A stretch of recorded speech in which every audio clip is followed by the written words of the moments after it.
So you know how on the BambuLab AMS, if you go to open the AMS and you want to push down on one of these little doohickeys, it's like really hard actually. And the other issue is that sometimes you get like a failed to pull filament error from it, and it's super annoying because you're trying to print something and it takes 24 hours.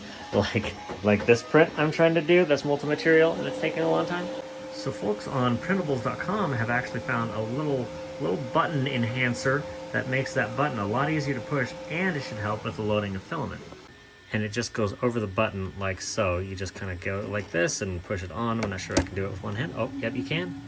And then I've decided to add a little PTFE tube just to help the guidance of these. And honestly, it makes pushing this so much easier.